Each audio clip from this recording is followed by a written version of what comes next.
He has no lips? How will he get a kiss kiss?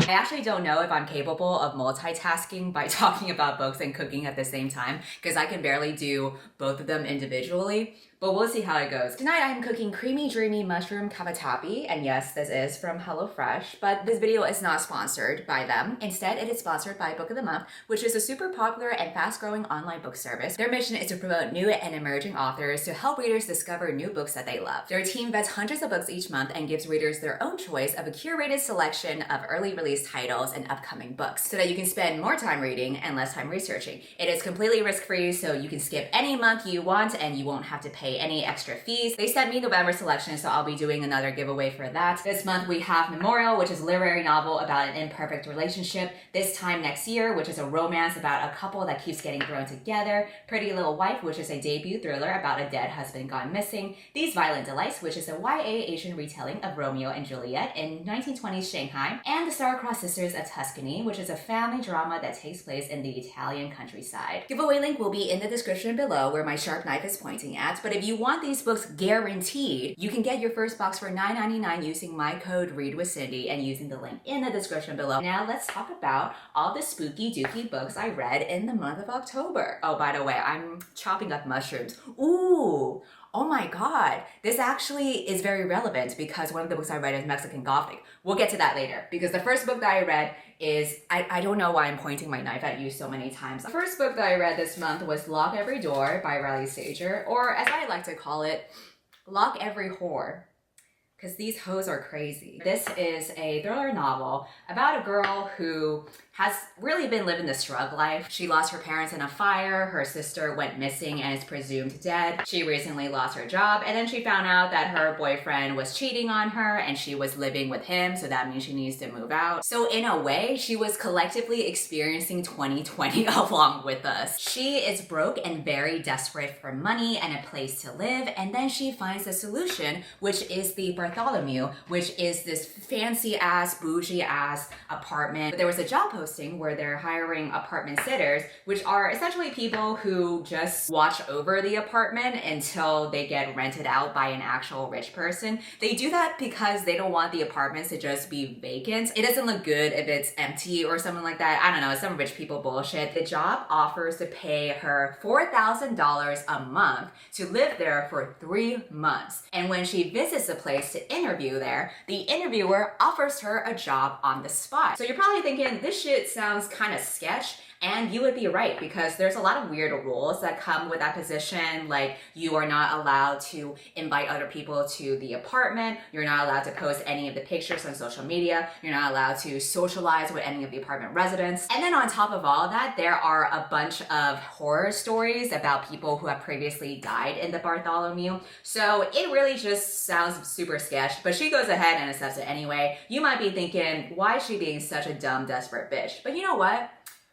I feel like I would have done the same thing. It's a sweet gig, okay? Like, you're literally being paid $4,000 a month to sit on your ass in a fancy, well-furnished apartment. Who wouldn't accept that? And you might die later? That's a win-win for me. But seriously speaking, I can understand her situation because the whole book really builds up to how poor she is and how stressed she is about being poor. I usually don't like characters whose only personality trait is being poor. I'm actually more forgiving of her in this instance, and I realize it's because the author portrays her in a very realistic way. Like when I was reading The Raven Boys and Adam was constantly complaining and being mad at other people because he was so poor, it felt very forced, like it was just there for the sake of creating conflict. But then when this main girl was described, all the little things that she would do was just super realistic if you have been there before. She would do things like constantly monitor the money that comes in and out of her bank account. Every time she bought something in New York, she would hate how freaking expensive it is to buy anything in a city, which is literally me when I moved back to California and had to pay $5 for orange juice, or it's $16 for fruit at Whole Foods. No. These are legitimate complaints, okay? There's even a scene where she's going to the grocery store and then she's complaining about how much the ingredients cost from just basic groceries. She had to buy like the $1 spaghetti that's non-brand that you know is probably made of plastic, but it's the cheapest one at the grocery store. That's a fucking move. This is how I know the author was legit poor and it's not just some rich author trying to pretend to write a poor character. He wrote oddly specific details that told me he knew what the fuck he was talking about. I am pretty sure this bitch shops at grocery outlet. I just know it. I know it because it takes one to know one. As you can imagine, after she takes the job, a bunch of sketchy shit happens in the apartment.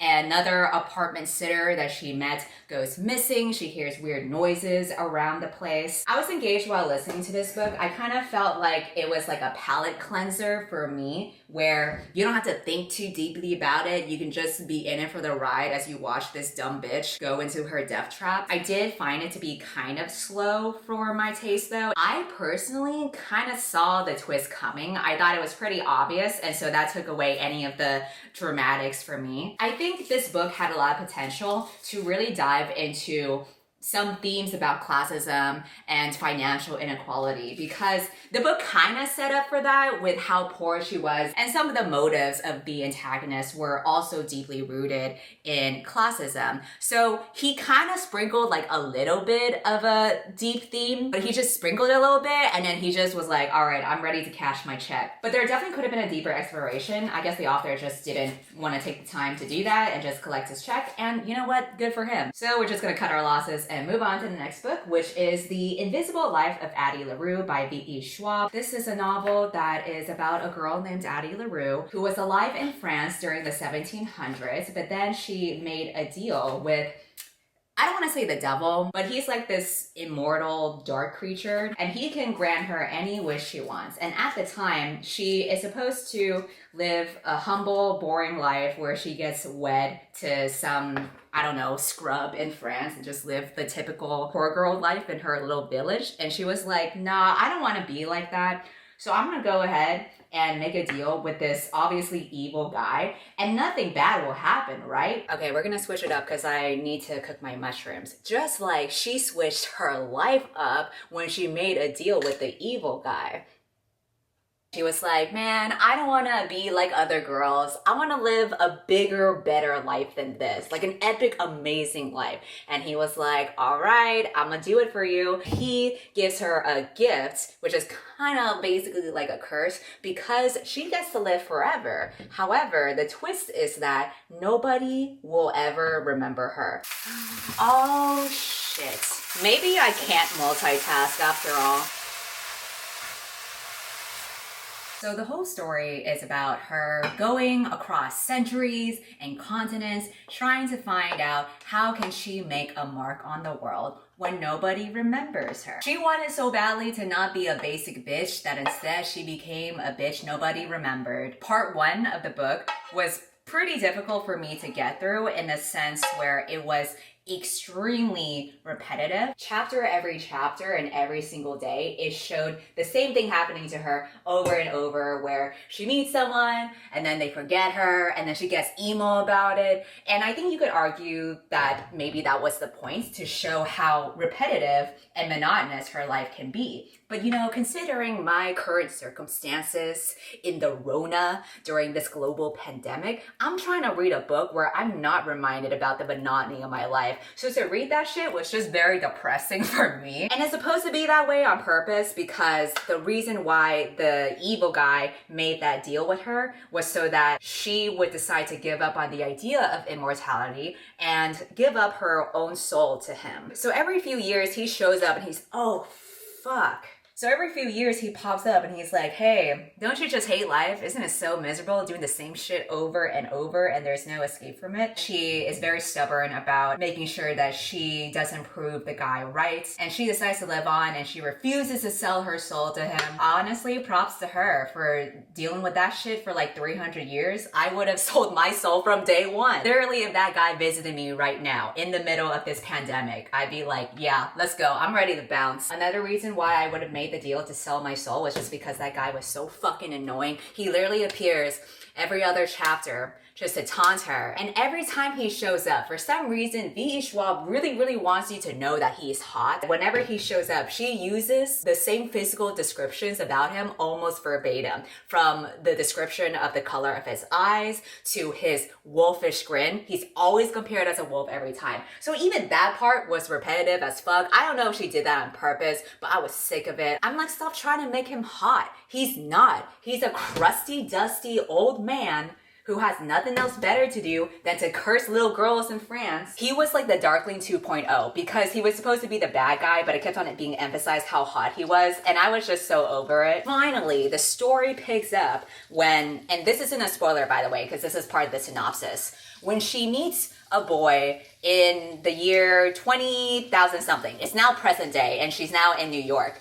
And she meets a boy in this bookstore, and he remembers who she is. And she's like, holy shit. And I'm like, holy shit. Fucking finally, because I was so tired of being stuck in this girl's mind. And then you'll just have to read the rest of the book to find out what happens from there. Okay, it's time for me to put the flower, which I think is a good transition for me to talk about why I felt kind of meh about this book. And I think essentially it boils down to the book being very white. And I'm not saying that like it's a bad thing because I have read and enjoyed white media, but there was just this specific kind of whiteness that I think kept me from being fully connected with the book. The best way that I can describe it is flower. Just kidding. As you're reading their constant contemplation and wondering and musing about life, instead of it feeling like a woman who has been living for 300 years, it feels like a white hipster living in New York City, probably is a poetry major or a film major, and goes to a liberal arts college. This is about as specific as I can get about the vibe that I got from the book. Just in the way that it was written and the way that the monologues were. It's like an indie, surrealistic, artsy film that only has white people, but it's like super deep and it won all the festival awards. What I've noticed from reception for this book is that people either loved it or hated it. I'm right in the middle where I don't feel strongly about it either way, but I can understand why people felt either way about it. Because if you're able to relate to Addie LaRue and her fears, then you would read this book and think, oh my God, this is so deep. This is so me. I feel like I'm being exposed for my vulnerabilities and my fears about life. But if you don't relate to any of it or care about what's going on, then you're just gonna see a bunch of white people contemplating very deeply about life over and over again. The best way that I can describe it is navel gazing. If you don't know what that term means, essentially it means self-indulgent or excessive contemplation of oneself or a single issue at the expense of a wider view. And that, in my opinion, sums up Addie LaRue in a nutshell. We are limited in the perspective of Addie. It's just a very limited scope of this one person who has very specific thoughts and fears, and if you don't gel with her, you're not gonna gel with the story. It's one of those things where the book gets overly sentimental and you're either gonna find it super deep or you're gonna find it very repetitive and cheesy. I'm right in the middle. I don't really have any strong feelings either way, and I don't think that it's necessarily bad for it to be super white, because I think V. Schwab was very much just writing what she knows, and obviously her perspective is a white woman. But I feel like there's this larger discussion to be had about this kind of subject. I want to reserve that for a separate video before we open that can of worms. We'll talk about that later, but until then, basically what you see in the sauce of my pan it's kind of like a representation of how Addie LaRue is as a story. There's a lot of substance here. There's a lot of layers. It's beautiful, but it's very white. There are, you know, some flecks of darkness. Like is this one scene where like Addie LaRue is in New York and she's eating from food trucks, and all of the food trucks were ethnic food. So we have a little bit of that going on, but it's pretty much mostly like this. The sauce is done, so let me just add everything together. We got the white sauce to represent Addie LaRue. We got the mushrooms to represent Mexican Gothic. And we got pasta to represent the next book that I read, which is Catherine House, Why is pasta related to Catherine House, you ask? Well, it's because that house is full of imposters. I understand if you want to click off this video. I really do. Well, we have a problem. There is too much pasta and my pan is not big enough to fit everything. Just like how the characters in Catherine House have too many problems that cannot be contained within the book. I don't know what I'm doing. Okay, I'm just gonna shut off the camera and finish cooking. We did it, guys. We made something edible. The next book that I read is Catherine House, which is a dark academia book that takes place in college. There's a school called Catherine House that is in rural Pennsylvania, and it's known for having a very experimental curriculum. It has a very selective admissions policy, so it's very difficult to get in. And they are also responsible for producing some of the world's greatest thinkers, like Supreme Court justices, award-winning authors, inventors, artists, even presidents. It's like a huge deal to get into the Catherine House. If you are one of the lucky few who get selected, you get free tuition, free room, free board. It's an amazing deal. But of course, there is a price to pay. You have to commit to 3 years in the Catherine House, completely isolated from the outside world. You can't talk to your friends, you can't talk to your family, you can't watch television or listen to music. Even the clothes that you had before have to be left behind. So that's where things get kind of sketch. They say they have a system where if you gather enough points, you can buy a phone call to your parents in the commissary. And I'm like, is this Orange is the New Black? Why are they acting like prisoners here? That's suspicious.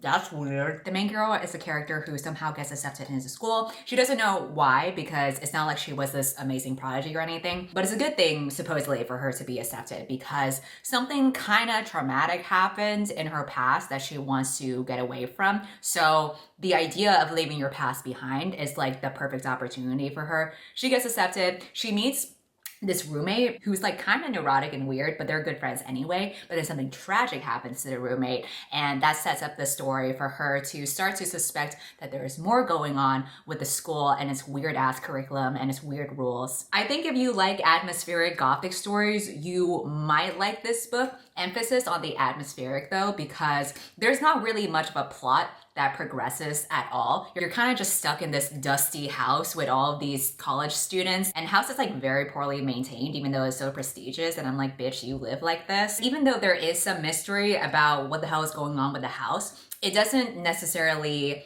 seek to resolve those mysteries or answer any questions. What I would guess the story was trying to do was more so just showing the type of people that can be vulnerable to being in cults. She experiences a lot of emotional detachment and disassociation. You're stuck with main character the whole time, and she has this very slow and drowsy kind of feeling to her. It wasn't for me personally, but I think it's the kind of book that just shows the type of people who are easy to mold into a cult. Because the main character, along with all the other characters that you see in the school, they all range from different backgrounds, but I noticed the similarities between all of them is that they're all kind of lost in some way. And I think when you're lost, it's easy for this scary, oppressive force to guide you to their own personal agenda. Moving on, the next book that I read was A Deadly Education. I'm realizing I don't quite care for dark academia, but I still wanted to try out this book because it had garnered a lot of controversy in the book community. I wanted to check out the book to see what all the fuss was about, to get the context and see whether it was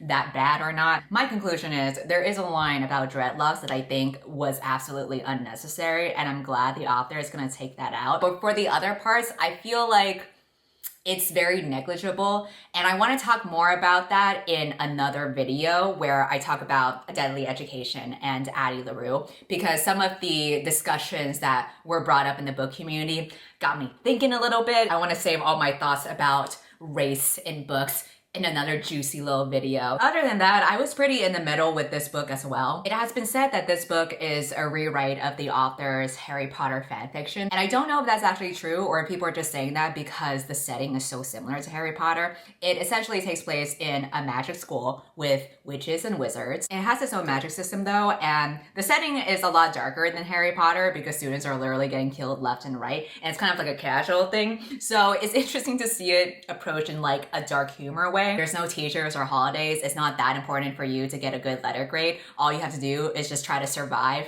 and graduate, or else you fucking die. They'll be eating lunch in the cafeteria and they'll be like, damn, Becky got eaten by a monster again?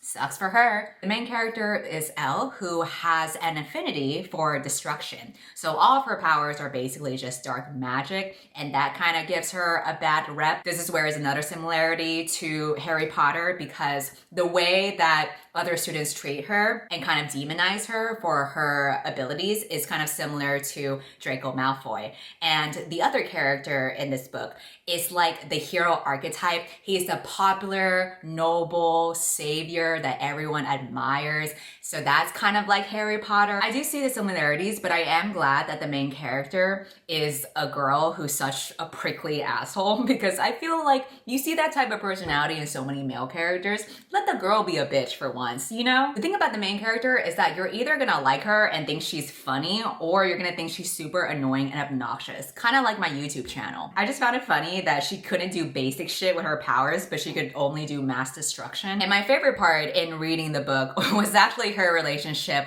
with the hero character named Orion. He's just this nice guy that occasionally does like generous things for her, and she fucking hates him so much, and I just found that super amusing. He'll literally show up, he won't even do anything, he'll just breathe or something, and the main character is like, fuck you, I hate you, I hope you fucking die, you piece of shit. And I'm like, damn, I'm kind of into it. I ship it. Early on in the book, there's this part where she gets stabbed like near her stomach area. And so because she's hurt, he's like extra attentive to her. And there's a scene where they're in line at the cafeteria and she covers her stomach to wince a little bit. And then he automatically goes by her side to help clear the line so that she can get her food faster. And then she's just thinking, of course, this motherfucker is so predictable. He saves her life so many times and she gets really mad about it. And then she starts daydreaming about one day she's gonna save his life and that will show him. And I'm like,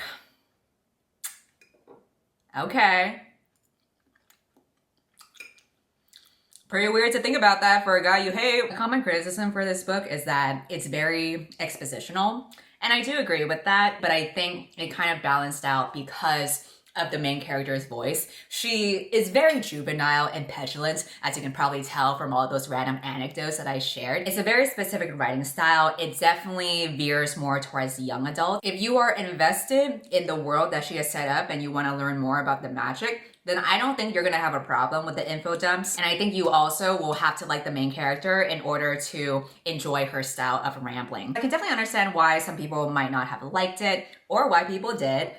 Once again, I'm in the middle of it all. I was just here to enjoy the main girl just being so spiteful to the main guy for like no reason, because I don't know, it's a good time. I don't know if I will continue this series, but I think if someone put a gun to my temple and forced me to read a book about magic schools, I would rather read this than Harry Potter. I am getting sleepy, so let's wrap it up.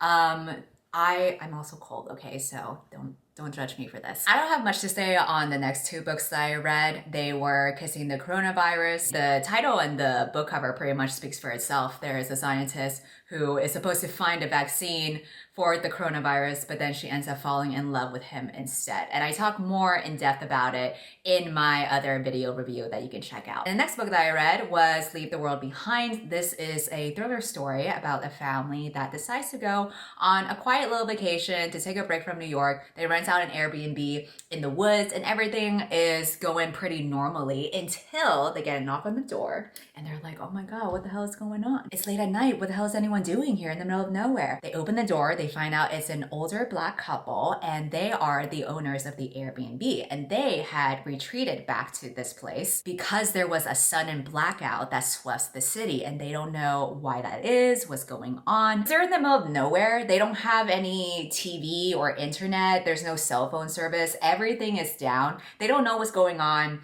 in the rest of the world. They don't even know if they can trust each other. There's a lot of racial tension between the white family and the Black family. The whole book is supposed to be about you not knowing what the hell is going on. It's very, very low key. Nothing crazy happens. It more so relies on the feeling of suspense and dread and uneasiness because you don't have all the answers and you have no clue what is going on outside of your immediate vicinity. So it's more like the absence of knowledge is supposed to play into the tension and the fear. It's a very scaled back horror. So I think if you are looking for that kind of story, you might enjoy it. I don't really think it struck me in the same way. I did see a lot of reviews saying that like there was so much tension, it was so provocative, and I didn't really feel that way. You might like it better than I do, as long as you are aware that this is very, very scaled back. It's supposed to be extremely vague, and it's more about an uneasy feeling and unexplainable things happening rather than like an actual plot. And then the last book that I read is the one that I enjoyed the most this month, and that is Mexican Gothic. This is a horror novel that takes place in 1950s Mexico. It follows a girl who is this glamorous debutante. She's very much used to a more frivolous lifestyle where she goes to parties and kisses boys, but she receives a letter from her cousin who was recently married to this guy. And in the letter, she's begging for them to take her out of the place that she's in. The place that she's in is like this mansion in the countryside. It belongs to the cousin's husband, and the rest of his weird ass family lives there. He is this handsome Englishman. I don't know. The book kept on describing that he's supposedly handsome, but I found him fucking disgusting. Every time the book said he was handsome, I'm like, I don't think so. He sounds like a weird, gross, sickly, pale motherfucker right here.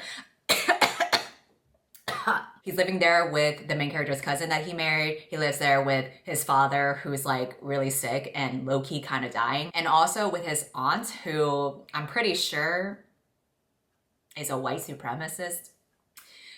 Anyway, he also has a cousin who's kind of like the ugly duck of the group. They are a bunch of English colonizers. They used to have hired a bunch of Mexicans as miners underground to do their little work, colonizing everything. But then all the Mexicans died from like a mysterious illness. And also the family's like really into eugenics. So there's obviously a very clear theme of race going on. There's other sketchy stories that happened in the past. Like there used to be this woman that lived at the house and she was supposed to get married and be happy, but then she mysteriously ended up shooting her own husband and parents and nobody knows why. And reading that, I was like, she probably had a good reason. This family's fucking sketch. The vibes are off. So honestly, good for her. The book incorporates things like race and eugenics and colonialism into the horror. I thought that was a nice addition because I think the real horror is like things that actually exist in real life, not freaky deaky paranormal shit that might not necessarily be true. There are like paranormal elements that are really weird, but I think it's the parts of the story that are rooted in reality and in history that make the story stronger in its themes. Plus, by having women of color as the main protagonists and the heroes of the story, that just adds a whole nother layer to what the author was trying to do. There are dreams that the main character has throughout the story, and they get pretty creepy and gory. You know, just like general spooky, mysterious dreams that you might have as you would in a horror novel. And what I found funny was that out of all of these dreams, I wasn't really creeped out by any of them until we started seeing the dreams where a nasty dude would emerge into her dreams and try to kiss her or do more with her. I was fucking disgusted by that. That's a trigger warning, by the way, but also a revelation for me that maybe my worst nightmare is men.